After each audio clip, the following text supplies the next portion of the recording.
365 days ago after this game, we were already looking forward to working hard. And, I thought all year we worked hard, and we kind of knew in the back of our minds that, we were probably going to be back here and playing the same team. And, I think that drove our kids to really focus and work hard. We have been looking forward to this game all year long. We watched probably the most film we've ever watched this season this week, and we just really want to get back to this game so we can prove that we're semifinal ready. Last year's quarterfinal bout against Lafayette County had the feel of a heavyweight prize fight, at least for a half. A game where the Bobcats had everything working, but things seemed to fall apart as the game progressed. The 52-32 loss was a disappointment for the team, but they would get their shot at redemption. After dominating the district title game against Hallsville, the rematch was set, and this time it was all business. Last year we thought we had it, and that was our problem. We came in really cocky, but this year we didn't come in cocky, and we came to play to win. That was kind of our focus. We came over last night and stayed overnight, and we made sure to and make sure they knew that this wasn't a vacation, that it was a business trip. We were coming over here to play a football game, and I thought our kids came out focused and ready to go. And every time Lafayette had a good play, we responded, and that was a big part of the game.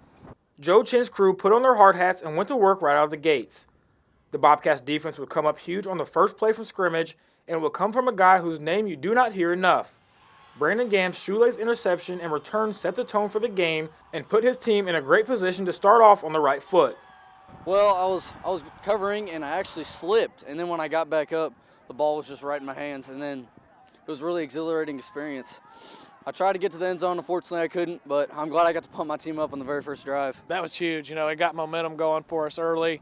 It also it kind of got us woken up and ready to go, and then we got to steal kind of a possession out of it, early in the game. That was our first play, and we got a big interception return and turned it over into points. So, that was big for us to start the game off and get going fast. From there, the Huskers received a heavy dosage of Marcus Starks, a hard-nosed, coming right at you run game, which would lead to the Bobcats getting on the scoreboard first. But what was maybe more impressive than their opening drive was a play from their defense, and it all started with EMO Defensive Player of the Year Gunnar Bryant swarming the ball carrier play after play to set up the Bobcats to make a big fourth down stand. Their defense came up huge once again on the following possession with a textbook tackle from Dylan Dalton on third down to force a punt. As far as the game plan, getting the big stops against an offense that had the potential to do a lot of damage was checked from the list. Our defense was our main focus at practice. It's just working on crashing in and getting to the ball, and just everybody swarmed the ball, and then we can stop them like we did. Shortly after, Blaine Bryant would punish the Huskers with a catch and run from 60 yards out that put the Bobcats up 2 scores, and it seemed to take all the life out of the Huskers. But that was not the case. Lafayette County was able to string up a few stops to stop the bleeding, and they would take advantage, responding with 14 unanswered of their own to go into the half all knotted up. We had to stop the run, and then eventually I had some troubles with the passing game, and I'm glad we got through that adversity and changed some things, and it worked out in our favor. We got us on some play action passes here and there, but we knew that was a thing that could happen, and the biggest thing is that we responded. Going into the second half, the Bobcats were faced with more adversities, opening with the 3-and-out and power running back Marcus Starks experiencing cramps. But the next man up mentality proved successful as the offense continued to march down the field, finishing the drive with yet another Blaine Bryant touchdown. It was great to see, kids like Blaine Bryant step up and Bryson Brandenberger come in there on the fullback position for us and rally around people. And, we know Marcus was our spark plug on offense, but, when he went out for those plays, we had other people step up and make big plays to help us get the W. And just as it seemed, Bowling Green would enter the fourth quarter with a 1-score lead in Lafayette County facing a fourth down. What looked to be a sack on third down turned to 6 as time expired and tied the game at 22 instead.